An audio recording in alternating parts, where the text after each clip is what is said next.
మనం preamble of the constitution మనం తెలుగులో భారత రాజ్యాంగ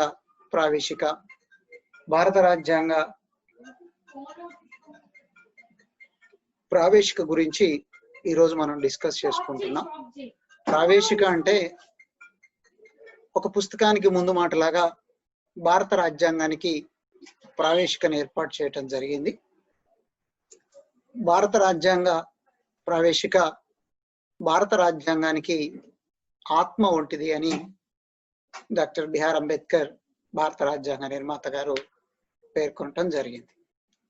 ఈ ప్రియాంబుల్కు ఉన్నటువంటి చాలా ప్రాముఖ్యత ఏంటంటే ఇది భారత రాజ్యాంగం యొక్క లక్ష్యాలను ఆశయాలను వ్యక్తపరుస్తున్నటువంటి విషయం.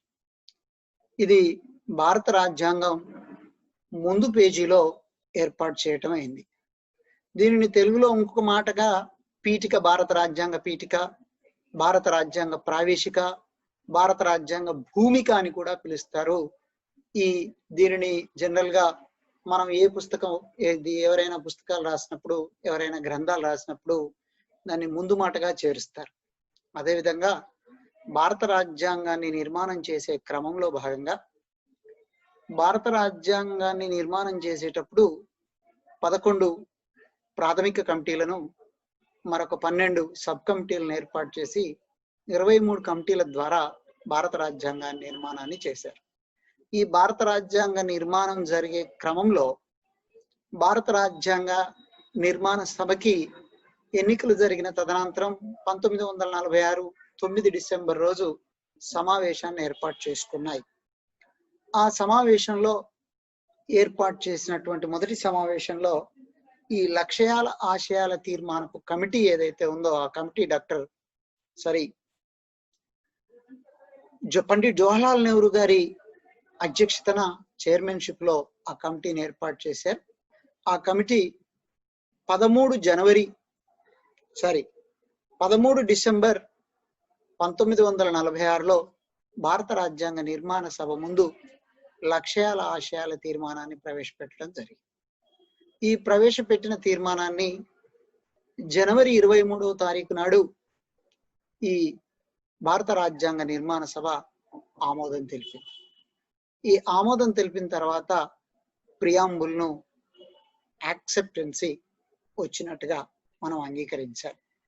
ఈ యాక్సెప్టెన్సీ వచ్చినటువంటి భారత రాజ్యాంగ పీఠిక లేదా ప్రవేశికను రాజ్యాంగంలో పొందుపరిచారు.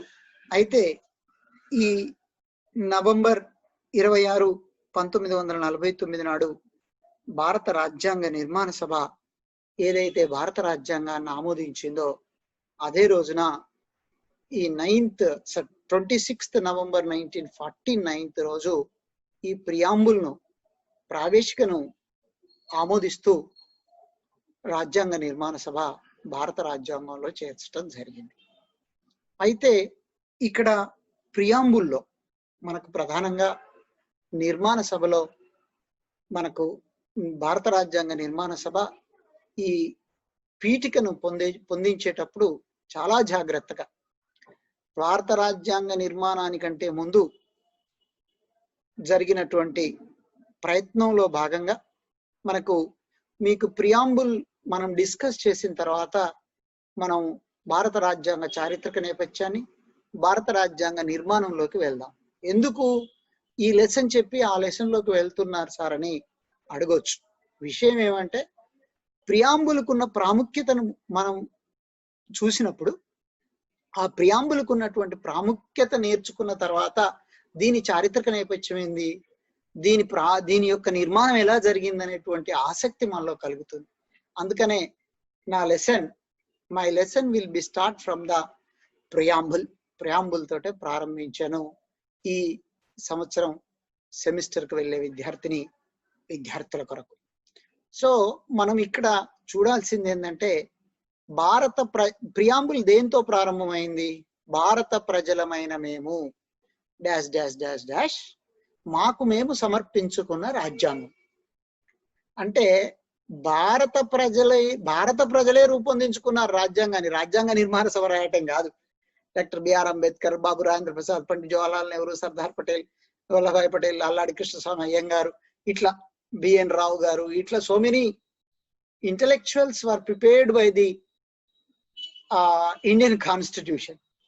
Especially the credit goes to the Dr. B.R. Ambedkar. This is a well-known రాజ్యాంగ నిర్మాతగా మీ అందరికీ తెలిసిన విషయమే. సో అయితే ఈ రాజ్యాంగాన్ని నిర్మాణం చేసేటప్పుడు సుమారుగా 2 సంవత్సరాల 11 మాసాల 18 రోజుల సమయం పట్టింది. ఈ 2 సంవత్సరాల 11 నెలల 18 మాసాలు మనకు బ్రిటిష్ ప్రభుత్వం ఇచ్చినటువంటి చారిత్రక నేపథ్య చట్టాలు 1773 చట్టం నుండి మొదలుకొని 1947 భారత స్వాతంత్ర్య చట్టం వరకు ఈ చట్టాలన్నింటినీ మనం చరిత్రలో పరిశీలిస్తాం. ఆ చట్టాల యొక్క ప్రాముఖ్యత ఏ విధంగా, అసలు చార్టర్ చట్టం ఏముంది, కౌన్సిల్ చట్టం ఏముంది, ఫిట్స్ చట్టం ఏముంది, ఆ తర్వాత భారత ప్రభుత్వ చట్టం ఏముంది, భారత రాజ్యాంగ చట్టం ఏముంది, మింటో మార్లే సంస్కరణలు ఏంది, మాంటింగ్ చెమ్స్ఫోర్డ్ సంస్కరణలు ఏంది, 1935 ఇండియన్ గవర్నమెంట్ యాక్ట్ ఏంది, 1947 ఇండియన్ ఇండిపెండెన్స్ యాక్ట్ ఏంది, ఆ ఇండియన్ ఇండిపెండెన్స్ యాక్ట్ తర్వాత రాజ్యాంగ నిర్మాణ సభ ఎట్లా స్ప్లిట్ అయింది అనేటువంటి విషయాలను మనం చాలా క్షుణ్ణంగా రాబోయే క్లాస్లో, ఈ క్లాస్ తర్వాత మనం దాన్నే నేర్చుకోబోతున్నాం.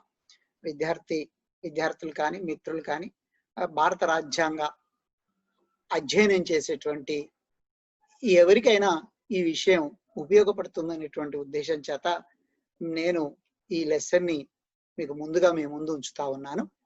అయితే ఇక్కడ మనం చూడాల్సింది ఏంటంటే భారత రాజ్యాంగ ప్రావేశిక. ఇప్పుడు మనం అన్నం ఉడికిందా లేదా అని చూడటానికి అన్నం అంతా చూడం కదా, అన్నంలో ఒక మెతుకుని పట్టి చూస్తాం. ఇట్స్ బాయిల్డ్ ఆర్ నాట్, అది ఉడికిందా లేదా అని ఒక మెతుకుని బట్టి ఏ విధంగా చూస్తామో భారత రాజ్యాంగం ఎంత గొప్పది, భారత రాజ్యాంగానికి ఉన్న ఆశయాలు ఏంది, భారత రాజ్యాంగానికి ఉన్న లక్ష్యాలు ఏంది, భారత రాజ్యాంగం ఎలా నిర్మాణం చేయబడ్డది, భారత రాజ్యాంగం భారత ప్రజలకు ఇచ్చినటువంటి హక్కులు కానీ, ఆదేశిక సూత్రాలు కానీ, విధులు కానీ, ప్రజాస్వామ్యం కానీ, సమానత్వం కానీ, సౌభాతృత్వం కానీ, న్యాయము కానీ ఏ విధంగా ఏర్పాటు చేయబడ్డది అనేటువంటి విషయంలో మనం ఇక్కడ జస్ట్ మనం ప్రియాంబుల్ని కనుక అధ్యయనం చేస్తే ఆల్మోస్ట్ రాజ్యాంగం అర్థమైపోతున్న విధంగా ఇక్కడ మనకి ఈ ప్రియాంబుల్ను రూపొందించారు. ఈ ప్రియాంబులు నేను ఇంతకుముందు చెప్పినట్టుగానే భారత ప్రజలమైన మేము డాష్ డాష్ డాష్ డాష్ మాకు మేము సమర్పించుకున్న రాజ్యాంగము అని ఇక్కడ పేర్కొనబడ్డది. ఇక్కడ డాష్ డాష్ డాష్ అంటున్నారు ఏంటి సార్ అంటే, భారత ప్రజలమైన మేము మా హృదయపూర్వకంగా సోల్మన్లీ మాకు మేముగా, భారత ప్రజలమైన మేము మాకు మేముగా భారత రాజ్యాంగం సర్వసత్తాక సామ్యవాద లౌకిక ప్రజాస్వామ్య, భారత రాజ్య వ్యవస్థ సర్వసత్తాక సామ్యవాద లౌకిక ప్రజాస్వామ్య గణతంత్ర రాజ్యంగా రూపొందించుకుంటూ ప్రజలందరికీ సాంఘిక, ఆర్థిక, రాజకీయ న్యాయాన్ని కల్పిస్తూ థాట్ ఆఫ్ ఎక్స్ప్రెషన్ అంటే ఆలోచనలో, భావ ప్రకటనలో, నమ్మకములో, విశ్వాసములో స్వేచ్ఛను కల్పిస్తూ అన్ని రంగాలలో ప్రజలందరికీ సమాన అవకాశాలను కల్పిస్తూ భారత ప్రజల మధ్య ఒక సోదర భావాన్ని ఏర్పాటు చేసుకుంటూ భారతదేశాన్ని ఒక సమాఖ్య వ్యవస్థగా, ఒక సమగ్రమైనటువంటి రాజ్యంగా తీర్చిదిద్దటం కొరకు ప్రతి ఒక్కరము కృషి చేస్తామని మాకు మేము రూపొందించుకున్న రాజ్యాంగము అని ఈ ప్రియాంబుల్లో, ఈ పీఠికలో వ్రాయబడ్డ విషయాన్ని దయచేసి మీరు గుర్తుపెట్టుకోవాలి. మళ్ళొకసారి ఐ రిపీట్, భారత ప్రజలమైన మేము మాకు మేము రూపొందించుకున్న రాజ్యాంగం ప్రకారంగా భారతదేశం ఒక సర్వసత్తాక సామ్యవాద లౌకిక ప్రజాస్వామ్య గణతంత్ర రాజ్యంగా రూపొందించుకుంటామని, ఇటువంటి రాజ్య వ్యవస్థలో ప్రజలకి ఏమిస్తాం? స్వేచ్ఛను, సమానత్వాన్ని, సోదర భావాన్ని, సమైక్యతను, సమగ్రతను అందిస్తామని, ఆ స్వేచ్ఛ భావ ప్రకటనలో, నమ్మకములో, విశ్వాసములో, థాట్ ఆఫ్ ఎక్స్ప్రెషన్ లో లిబర్టీని అందజేస్తామని, అదేవిధంగా అన్ని రంగాల్లో ప్రజలందరికీ సమాన అవకాశాలు కల్పిస్తామని, ప్రజల మధ్య సోదర భావాన్ని ఏర్పాటు చేయటం కొరకు కృషి చేస్తామని, భారతదేశాన్ని ఒక సమగ్ర రాజ్యంగా, సమగ్ర జాతిగా తీర్చిదిద్దటంలో మేమందరం కృషి చేస్తామని మాకు మేము సమర్పించుకున్న రాజ్యాంగం. ఇంత గొప్ప ఆశయాలు లక్ష్యాలను ఏర్పాటు చేసే క్రమంలో భారత రాజ్యాంగ నిర్మాణ సభ చాలా దేశాలలో ఉన్నటువంటి రాజ్యాంగాల యొక్క పీఠికలను, రాజ్యాంగాల యొక్క లక్ష్యాలను, ఆశయాలను పరిశీలించి వాటి యొక్క ప్రభావం మనకు ఈ లిబర్టీ, ఈక్వాలిటీ, ఫ్రటర్నిటీ, జస్టిస్ అనేటువంటి భావజాలాలు దాదాపుగా బ్రిటన్, ఫ్రాన్స్ రాజ్యాంగాల యొక్క ప్రభావం ఉంది. అదేవిధంగా సర్వసత్తాక సామ్యవాద, లౌకిక ప్రజాస్వామ్య, గణతంత్ర రాజ్యం అనేటువంటి ఆలోచనలో అమెరికన్ రాజ్యాంగము, కెనడా రాజ్యాంగాల యొక్క ప్రభావం కొంత ఉన్నది అనేటువంటి విషయంలో ఏమాత్రం కూడా తేడా లేదు. ఆ విధంగా భారత రాజ్యాంగ ప్రావేశిక పైన ఆయా దేశాల యొక్క రాజ్యాంగాల యొక్క భావాలు ప్రభావితం చేశాయనేటువంటి అంశాన్ని మనం ఇక్కడ పరిశీలించాలి. అదే విధంగా మీకు ఇక్కడ ఈ స్లైడ్ లో చూపించినట్టుగా అదే ఉంది. The people of India being solemnly resolved the constitution in India is a SDR అంటాం, socialistic, sovereign, democratic and republic of the constitution. అయితే ఇక్కడ మనం ఒక విషయాన్ని గమనించాలి. ఇంతకుముందు మీకు చెప్పాను, హిస్టరీ ఆఫ్ ది ప్రియాంబుల్లో పండిట్ జవహర్లాల్ నెహ్రూ నాయకత్వాన్ని ఉన్నటువంటి లక్ష్యాల ఆశయాల తీర్మానపు కమిటీ 13th December 1946 లో ఈ రాజ్యాంగ నిర్మాణ సభ ముందు ఈ ప్రియాంబుల్ యొక్క ప్రావేశిక యొక్క ఆశయాల లక్ష్యాల తీర్మానాన్ని ప్రవేశపెట్టడం, 22nd January 1947 లో అది యాక్సెప్ట్ చేయటం, అది యాక్సెప్ట్ చేసింది ముందుకు రావటం జరిగింది. నేను ఇప్పుడే మీకు చెప్పినట్టుగా we the people of India having solemnly resolved the constitute India into a sovereign, socialistic, secular, democratic republic, and to secure to all its citizens justice, social, economical and political, liberty of thought, expression, belief, faith and worship, equality of status and opportunity, and to promote among them all fraternity, assuring the dignity of individuals and unity of integrity of the nation. So this is of our constitution preamble. This is the great preamble of the entire world. Our constitution is the biggest constitution in the world, lengthy and biggest written constitution in the world అనేటువంటి విషయాన్ని గమనించాలి. పోతే మరి sir మీరు చెప్పారు sovereign, socialistic, secular, democratic, republic అనేటువంటి విషయాన్ని. అంటే సర్వసత్తాకం అంటే ఏంటిది అంటే ద ఎక్స్టర్నల్ అండ్ ఇంటర్నల్, అంటే అంతర్గతంగా బహిర్గతంగా ఒక రాజ్య వ్యవస్థ యొక్క నిర్ణయాలను ఆ రాజ్యమే తీసుకునేటువంటి అంతిమ అధికారము, అంతిమ ఫలము లేదా అంతిమ నిర్ణయాధికారాన్ని మనము సర్వసత్తాక లేదా సార్వభౌమాధికార రాజ్య వ్యవస్థగా కూడా మనం చెప్పవచ్చు. ఎట్లా సార్వభౌమాధికారం? ఒక రాజ్యం యొక్క నిర్ణయాన్ని అంతర్గత సంస్థలు కానీ బహిర్గత సంస్థలు కానీ వాటిపైన ప్రభావాన్ని చూపవు. తన నిర్ణయాన్ని తాను స్వయంగా తీసుకోగలిగేటువంటి శక్తి సామర్థ్యాలు. ఫర్ ఎగ్జాంపుల్, రీసెంట్ గా మనకి లడక్ లో చైనా భారత్ సరిహద్దుల మధ్య జరిగినటువంటి వివాదం ఉంది. ఆ వివాదంలో అటు చైనా సైనికుల చేత భారత సైనికులు జరిగినటువంటి కొంత ఘర్షణలో మన సైనికులను మనం కోల్పోవలసి వచ్చింది. అది బాధాకరమైన విషయం అయినప్పటికీ కూడా మనది ఒక సార్వభౌమ రాజ్యం, ఒక సర్వసత్తాక అధికారం కలిగినటువంటి రాజ్యం. కావున మన ప్రభుత్వము ఒక నిర్ణయం తీసుకొని చైనాతో ఎంతకైనా ముందుకు వెళ్ళటానికి, యుద్ధానికి కూడా సిద్ధమైనటువంటి సందర్భంలో సరే కొంత అంతర్జాతీయ పరిస్థితుల కారణంగా చర్చలు జరిగాయి.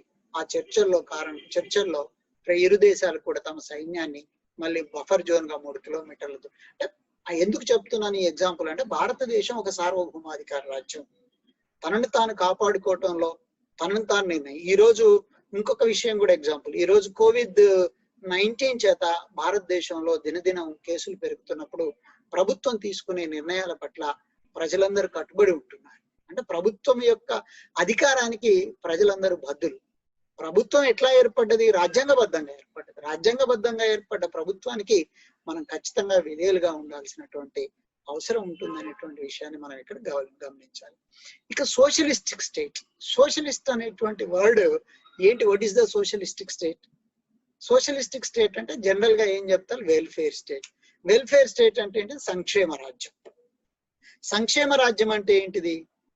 సంక్షేమం అంటే ఏంటి అంటే దేశ ప్రజలకు, రాజ్యంలో నివసిస్తున్న, దేశంలో నివసిస్తున్న ప్రజల యొక్క కనీస అవసరాలు తీర్చగలగటం.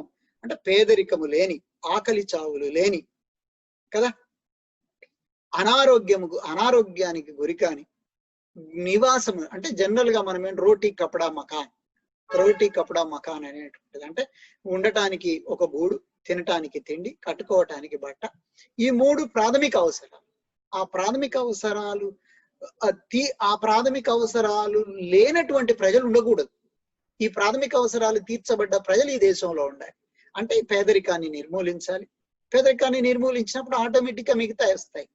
సో పేదరికాన్ని నిర్మూలించగలగటమే సోషలిస్టిక్ స్టేట్ యొక్క లక్ష్యం.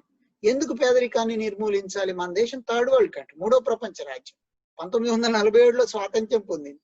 ఆ రోజుకు భారతదేశంలో శాస్త్ర, సాంకేతిక, వైద్య, ఆర్థిక, రాజకీయ రంగాలలో మనం పూర్తిగా వెనుకబడి ఉన్నాం. మన ఆర్థిక పరిస్థితి, మన ఆరోగ్య పరిస్థితి, మన యొక్క శాస్త్ర సాంకేతిక పరిస్థితి, మన ఆర్థిక పరిస్థితి చాలా అధ్వానంగా, చాలా దీనంగా ఉన్నటువంటి పరిస్థితి. అటువంటి దేశం నుంచి నెమ్మదిగా మనం ఈ రోజు ప్రపంచంలో ఒక గుర్తింపు పొందిన దేశంగా, అభివృద్ధి చెందుతున్న దేశం, అప్పుడే అభివృద్ధిలో, గ్రోత్ లో మనం చాలా ముందుకు వెళ్తున్నాము. సరే, అభివృద్ధి చెందిన దేశాల సరసన మనం నిలబడగలుగుతున్నామా అంటే ఆ స్థాయిలో నిలబడే ప్రయత్నం చేస్తున్నాము. ఇంకా మనది డెవలప్డ్ కంట్రీ, డెవలప్డ్ కాకుండా డెవలపింగ్ కంట్రీ అనేటువంటి విషయంలో సోషలిస్టిక్ స్టేట్ అంటే అదే. పేదరికము లేని, ఆకలి చావులు లేని, నీడ కలిగి ఉండాలి ప్రజలు. అటువంటి వ్యవస్థ ఏర్పడాలనేటువంటిది భారత రాజ్యాంగ నిర్మాణములో ఈ పీఠికలో దాన్ని పొందుపరిచారు. సరే, మీకు మళ్ళీ నేను ఒక మాట ఏంటంటే, ఈ sovereign, socialistic, secular, democratic, republic అనేటువంటి వర్డ్స్ మొత్తం చెప్పిన తర్వాత పీఠికను సవరించవచ్చా, సవరిస్తే ఎట్లా సవరిస్తారు, పీఠికను ఇప్పటి వరకు సవరించారా అనేటువంటి విషయాన్ని కూడా మీకు ఇదే లెసన్ లో మీకు చెప్పే ప్రయత్నం చేస్తాను. ఇకపోతే సెక్యులర్ అంటే ఏంటి? లౌకికవాదం. లౌకికవాదం అంటే ఏంటి? జనరల్ గా ఏమనుకుంటాం? లౌకికవాదం అంటే ఏమనుకుంటున్నాం జనరల్ గా? మతరహిత రాజ్యం. అంటే రాజ్యంలో మతం ఉండదని కాదు, రాజ్యంలో అన్ని మతాలకు సమానమైన అవకాశము, లేదా రాజ్యం ఏ మత సూత్రాల ఆధారంగా, ఏ మతం యొక్క లక్ష్యాల, ఆశయాల ఆధారంగా పనిచేయదు. ఇది రాజ్యాంగం ప్రకారంగా పనిచేస్తుంది. ప్రజల యొక్క లక్ష్యాల, ఆశయాల కొరకే పనిచేస్తుంది అనేటువంటి విషయాన్ని మనం ఇక్కడ గమనించాలి. అంటే సెక్యులర్ స్టేట్ లో, లౌకిక రాజ్యంలో అన్ని మతాలకు సమానమైన అవకాశాలు ఉంటాయి. ఏ మతము ఆధారంగా ప్రభుత్వం నడవదు. ప్రభుత్వం దేని ఆధారంగా నడుస్తుంది? ఏ మత సూత్రాల ఆధారంగా నడవదు, ఏ మత విధి విధానాల ఆధారంగా నడవదు, రాజ్యాంగ విధి విధానాల ప్రకారంగా నడుస్తుంది. రాజ్యాంగం ప్రకారంగా అన్ని మతాలు సమానం, అన్ని మతాలకు సమానమైన అవకాశాలు ఉంటాయి. సో దాన్ని సెక్యులర్ స్టేట్ అంటారు. మనం భారత రాజ్యాంగం పీఠికలో పేర్కొన్నాం. భారత రాజ్యాంగ ప్రాథమిక హక్కుల్లో ఆర్టికల్ 25 నుండి 28 ఏది మత స్వాతంత్ర్య హక్కులో కూడా మనం చాలా క్లియర్ గా పేర్కొన్నాం. భారత రాజ్యాంగం ఎట్లా సెక్యులర్ స్టేట్, ఎట్లా లౌకిక రాజ్యం అనేటువంటి విషయాన్ని మనం రాబోయే క్లాస్ లో ఫండమెంటల్ రైట్స్ చదువుకున్నప్పుడు కూడా article 25, 26, 27, 28 has explained the especially particularly religious matters that would becoming express the secular ideas. That is a no doubt at all. So దాన్ని మనం అక్కడ ఇంకా ఇన్డెప్త్ గా వెళ్ళే ప్రయత్నం చేసుకోవచ్చు. ఇకపోతే డెమోక్రటిక్. భారతదేశం ప్రజాస్వామ్య దేశం, ప్రపంచంలోనే అతిపెద్ద ప్రజాస్వామ్య దేశం. అంటే ఇంతమంది ఓటర్లు ఉన్న దేశం ఇంకొకటి లేదు. ఇది ప్రజాస్వామ్యం. సరే, చైనా మనకంటే జనాభా ఎక్కువ ఉంది కదా సార్, చైనాలో ఓటర్స్ ఎక్కువ ఉన్నారు అనేటువంటి అంశాన్ని మనం లేవనెత్తవచ్చు. కానీ అది that is not a democratic state. అది ప్రజాస్వామ్య రాజ్యం కాదు, అది కమ్యూనిస్ట్ రాజ్యం. భారతదేశంలో అతిపెద్ద ప్రజాస్వామ్య దేశాల్లో భారతదేశం, అమెరికాలో ఓటర్లు తక్కువ. ప్రపంచంలో అతిపెద్ద ప్రజాస్వామ్య దేశం అంటే మనదే. అయితే ఈ ప్రజాస్వామ్యంలో కూడా మనకు 2 రకాల ప్రజాస్వామ్యాలు ఉంటాయి. ఒకటి ప్రత్యక్ష ప్రజాస్వామ్యం, 2 పరోక్ష ప్రజాస్వామ్యం. భారతదేశం లాంటి పెద్ద దేశంలో ప్రత్యక్ష ప్రజాస్వామ్యం సాధ్యం కాదు. ఇక్కడ పరోక్ష ప్రజాస్వామ్య వ్యవస్థనే కొనసాగుతుంది. ఈ పరోక్ష ప్రజాస్వామ్య వ్యవస్థలో అంటే ప్రజల చేత ఎన్నుకోబడ్డ ప్రజాప్రతినిధుల చేత కేంద్ర రాష్ట్ర ప్రభుత్వాలు ఏర్పడి ఆ ప్రభుత్వాలు ఆయా ప్రతినిధుల చేత పరిపాలించబడి ప్రజల యొక్క సంక్షేమం కొరకు, దేశ అభివృద్ధి కొరకు, దేశ రక్షణ కొరకు ప్రభుత్వాలు పనిచేస్తాయి. ఆ విధంగా ప్రభుత్వాలు ముందుకు వెళ్తాయి అనేటువంటి విషయాన్ని మనం ఇక్కడ గమనించాలి. సో భారతదేశం 1952లో భారత రాజ్యాంగం నిర్మాణం చేసుకుని అమలు చేసుకున్నాం. 1950లో 52లో మొదటి సాధారణ ఎన్నికలు జరిగాయి. ఆ రోజు నుండి ఈ రోజు వరకు పార్లమెంటుకు 17 సందర్భాల్లో ఎన్నికలు నిర్వహించడం జరిగింది. భారత లోక్సభకి చాలా ఫెయిర్ గా ఎలక్షన్స్ జరుగుతున్నాయి. కొన్ని ఇబ్బందులు ఉన్నప్పటికీ వాటిని అధిగమిస్తూ రోజు రోజుకి అధిగమిస్తూ ముందుకు పోయి ఈ రోజు ఈవీఎంస్ ద్వారా ఎన్నికలు నిర్వహించుకునే స్థాయికి, ఈవీఎంలో ఓటరు ఏ గుర్తుకు ఓటేశాడనేటువంటి విషయాన్ని ప్రింట్ రూపంలో బాక్స్ లో పడుతున్నటువంటి విషయం ఈ రోజు ఓటర్ కూడా తెలిసే అవకాశం వచ్చినటువంటి అడ్వాన్స్ టెక్నాలజీలో ఈ రోజు ఉన్న, ఇంకా రాబోయే కాలంలో ఉన్నటువంటి టెక్నాలజీని ఉపయోగించుకొని ఇంకా సమర్థవంతంగా ఎన్నికలు నిర్వహించుకునే అవకాశం ఉంది. ఇకపోతే రిపబ్లిక్ అనేటువంటి విషయంలో ఏంటి రిపబ్లిక్ అంటే? రిపబ్లిక్ అంటే గణతంత్రం. గణతంత్రం అంటే ఏంటి? వాట్స్ ద మీనింగ్ ఆఫ్, మనం అనుకుంటాం 15th August independence day, 26th జనవరి గణతంత్ర రాజ్యం. గణతంత్ర రాజ్యం అంటే ఏంటి? భారత రాజ్యాంగాన్ని అమలు చేసుకున్న రోజు గణతంత్రం. ఈ గణతంత్రం రాజ్యాంగాన్ని అమలు చేసుకోవడమే గణతంత్రమా? కాదు. గణతంత్రం అంటే ఇక్కడ మీకు ఇండెప్త్ మీనింగ్ లో ఏముంది? భారత రాజ్యాంగం ప్రకారం ఏర్పడినటువంటి పదవులు, భారత రాజ్యాంగ విధి విధానాల ప్రకారంగా జరిగేటువంటి రాష్ట్ర స్థాయి, కేంద్ర స్థాయి, రాష్ట్ర స్థాయిలో శాసనశాఖకు కానీ, కేంద్ర స్థాయిలో జరిగే శాసనశాఖకు కానీ, రాష్ట్ర ప్రభుత్వ నిర్మాణానికి కానీ, కేంద్ర ప్రభుత్వ నిర్మాణానికి కానీ, లేదా రాజ్యాధినేత కానీ, ప్రభుత్వాధినేత కానీ వంశపారంపర్యంగా ఏర్పాటు కారు. అంటే రాచరికపు వ్యవస్థకి ఇక్కడ అవకాశం లేదు, ఆస్కారం లేదు. ప్రజల చేత ప్రత్యక్షంగానో పరోక్షంగానో ఎన్నుకోబడ్డ ప్రజాప్రతినిధులే ప్రభుత్వ పాలకులు, రాజ్య పాలకులు అవుతారు తప్ప వంశపారంపర్యతకు అవకాశం లేదనేటువంటి విషయాన్ని మనం ఈ socialistic, sovereign, secular, democratic and republic లో ఈ లాస్ట్ పాయింట్ లో మనం నేర్చుకుంటున్నాం. సో ఇది మీకు బ్రీఫ్ గా చెప్పాలి అంటే SSSDR అని చెప్తాం. మా భాషలో మేము చెప్పాలంటే మా పిల్లలకి అర్థం కావడానికి 3 Sలు, 1 D, 1 R. SSSDR అంటే sovereign, socialistic, secular, democratic and republic కదా. సావరన్ అంటే సార్వభౌమాధికార, సామ్యవాద, లౌకిక, ప్రజాస్వామ్య, గణతంత్ర రాజ్యాల గురించి మనం నేర్చుకుంటాం.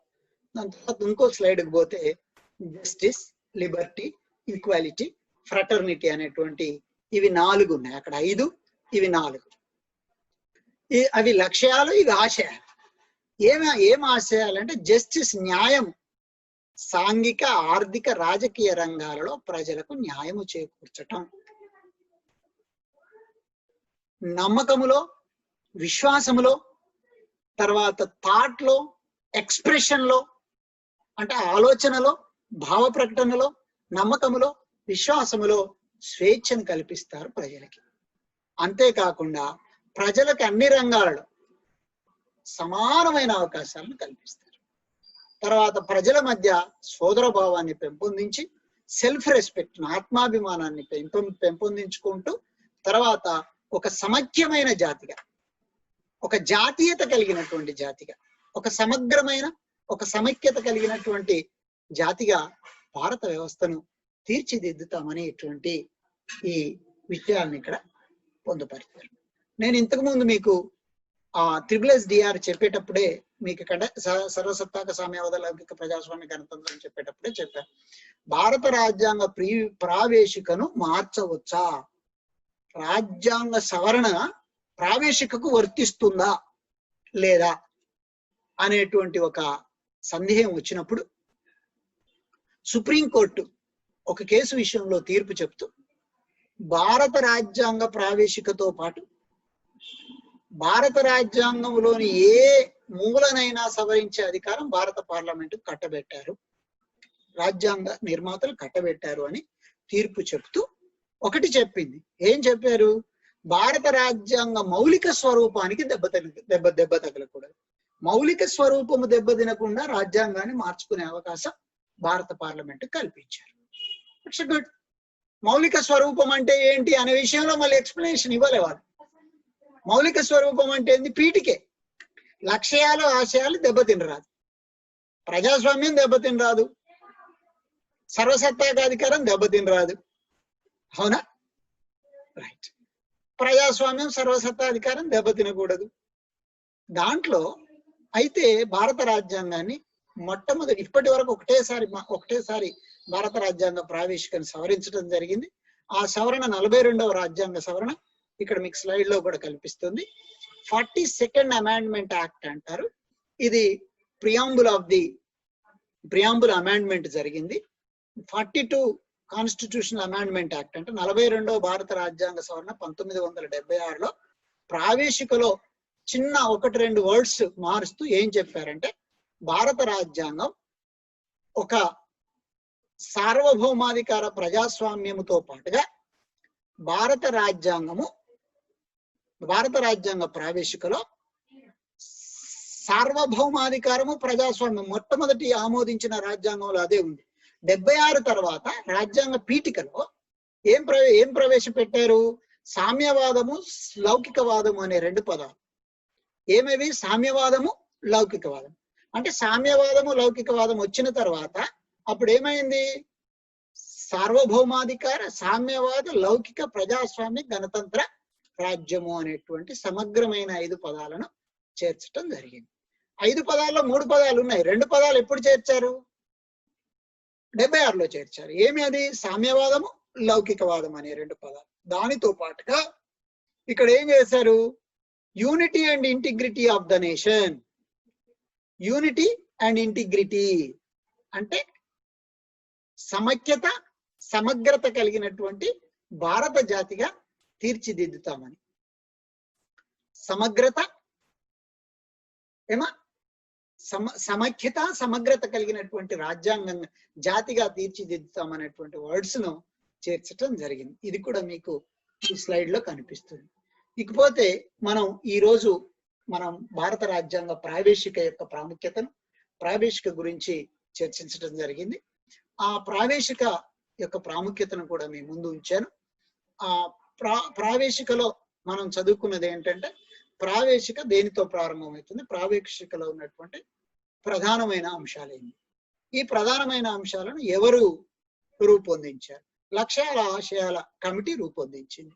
ఈ లక్ష్యాల ఆశయాల కమిటీ భారత రాజ్యాంగ నిర్మాణంలో ఒక కీలక పాత్ర పోషించినటువంటి కమిటీ.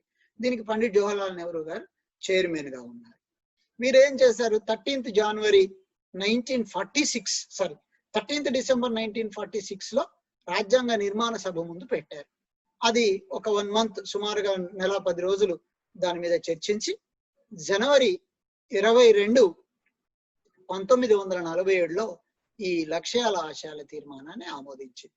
లక్ష్యాల ఆశయాల తీర్మానంలో ఏముంది అంటే, పీఠిక, ప్రావేశిక, భూమిక యొక్క ప్రాముఖ్యత ఏంటంటే, ఇది ముందు మాటగా మనం స్వీకరించవచ్చు. రాజ్యాంగాన్ని మొత్తం చదవకుండా రాజ్యాంగం యొక్క గొప్పతనాన్ని పీఠిక ద్వారా మనం ప్రపంచానికి తెలియజేశాం అనేటువంటి విషయాన్ని, దీన్ని రాజ్యాంగానికి ఆత్మ అని, మౌలిక స్వరూపం అని చాలా పేర్కొనటం జరిగింది. దీంట్లో డాక్టర్ బిఆర్ అంబేద్కర్ రాజ్యాంగానికి ఆత్మ అని కూడా పేర్కొనటం జరిగింది. అయితే దీంట్లో మనం ఏం చెప్పుకున్నామంటే, సర్వసత్తాక భారత ప్రజలమైన మేము, భారత రాజ్య వ్యవస్థను సర్వసత్తాక, సామ్యవాద, లౌకిక, ప్రజాస్వామ్య, గణతంత్ర రాజ్యంగా తీర్చిదిద్దుకుంటూ ఈ రాజ్య వ్యవస్థలో ప్రజలకి ఆర్థిక, సాంఘిక, రాజకీయ న్యాయాన్ని కల్పిస్తూ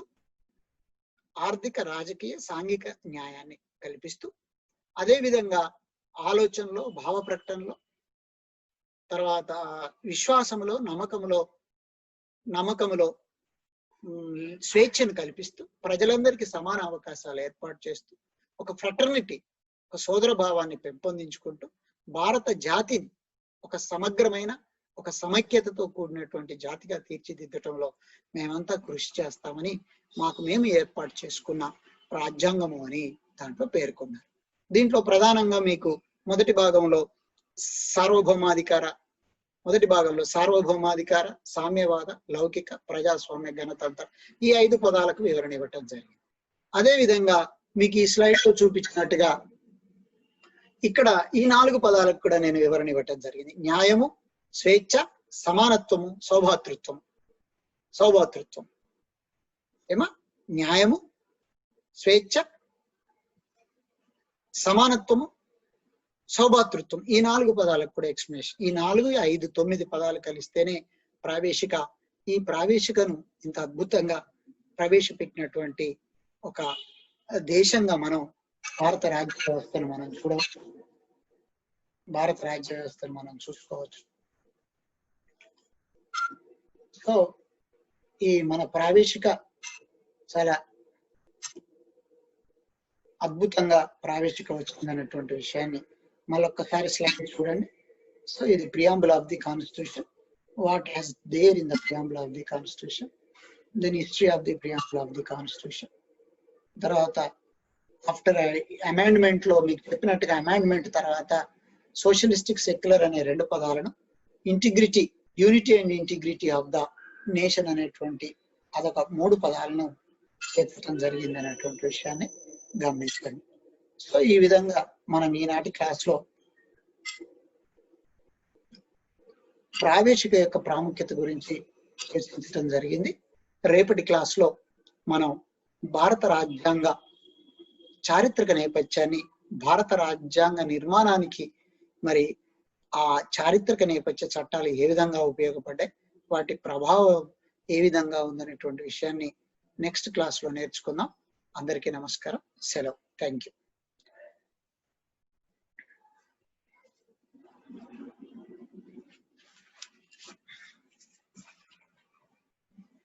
సరే అయిపోయింది.